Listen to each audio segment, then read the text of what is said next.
রহমতুল্লাহি ওয়া বারাকাতুহু। আজকে আমরা কথা বলবো খুবই গুরুত্বপূর্ণ একটি টপিক নিয়ে। সেটা হচ্ছে আপনি আপনার বাসায় যে টিপি লিঙ্ক রাউটার ইউজ করছেন, সেই টিপি লিঙ্ক রাউটারের ভিতরে হচ্ছে আপনি কিভাবে টিপি লিঙ্ক রাউটারের স্পিড বুস্ট করবেন সেটা সম্পর্কে অনেকেই জানে না।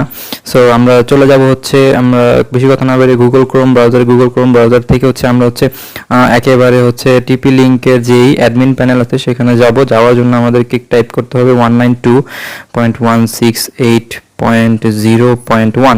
এটা হচ্ছে টিপি লিঙ্ক রাউটার যারা ইউজ করেন, WR850N। এটা হচ্ছে টিপি লিঙ্ক রাউটার যারা ইউজ করেন তাদের জন্য হচ্ছে এই অ্যাড্রেসটা মূলত ব্যবহার করা হয়। তারপর হচ্ছে এখান থেকে হচ্ছে একেবারে সবার জন্য যে পাসওয়ার্ডটা উন্মুক্ত সেটা হচ্ছে অ্যাডমিন লিখবো আগে, তারপরে লগ ইন হবো। অ্যাডমিন লেখার পর এখানে আমি লগ ইন হবো। লগ ইন হওয়ার পর এখান থেকে হচ্ছে আমি চলে যাব হচ্ছে একেবারে আপনি দেখতে পারতেছেন এখানে অ্যাডমিন প্যানেল। এটা হচ্ছে অ্যাডমিন প্যানেল। এখান থেকে আপনি অনেক কিছুই পরিবর্তন করবেন, সেটা আস্তে আস্তে ভিডিও যত বাড়বে তত দেখাবো। বাট আজকে দেখাবো শুধু কিভাবে স্পিডটা বৃদ্ধি করবেন। সেটা হচ্ছে এই যে এখানে একটা অপশন আছে রিবুট।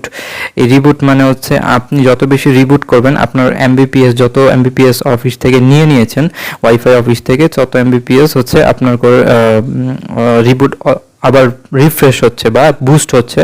সো আপনি রিবুটের ভিতরে হচ্ছে চাপ দিলেই আপনার ওয়াইফাইয়ের স্পিডটা হচ্ছে দেখবেন এই যে এখানে হচ্ছে this device will reboot are you sure to continue. এটা ইয়েস দিবেন।